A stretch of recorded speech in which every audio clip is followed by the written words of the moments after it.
আসসালামু আলাইকুম, কেমন আছেন সকলে? আশা করি ভালো আছেন। তো নামাজ নিয়ে আজকে দুইটা কথা বলবো। নামাজ পড়ার পরে এরকম শান্তি যারা নামাজ পড়ে তারাই বুঝতে পারে একমাত্র। আসলে আমরা তো সাধারণত ওইরকম নামাজ আমরা পড়ি না, মাঝে মাঝে শুক্রবার হলে হয়তো বা নামাজ পড়ি, কিন্তু 5 ওয়াক্ত নামাজ পড়ার পরে যে একটা শান্তি, মনের ভিতরে যে একটা শান্তি লাগে, একটা ফ্রেশ লাগে, এটা আসলে যারা নামাজ পড়ে তারাই বোঝে।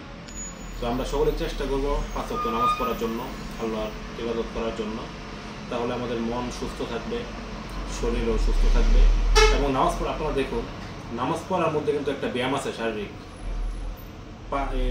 5 ওয়াক্ত নামাজ পড়লে যে একটা ব্যায়াম, এটা কিন্তু আপনার অনেক কাজে লাগবে।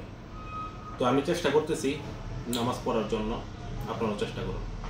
আপনারা সকলে নামাজ পড়বেন, দেখবেন আপনার মনের যে একটা রিফ্রেশ, মানে খুবই একটা শান্তি লাগে। তো সকলেই, আমরা যারা নিয়মিত নামাজ না পড়ি তারা সকলেই চেষ্টা করব নিয়মিত নামাজ পড়ার জন্য, আল্লাহ পাকের ইবাদত করার জন্য। তারপর যার যার ব্যবসা আছে, চাকরি আছে, আমরা তো এটা করবো, এটার পাশাপাশি আমরা 5 ওয়াক্ত নামাজ পড়বো ইনশাআল্লাহ। আসসালামু আলাইকুম।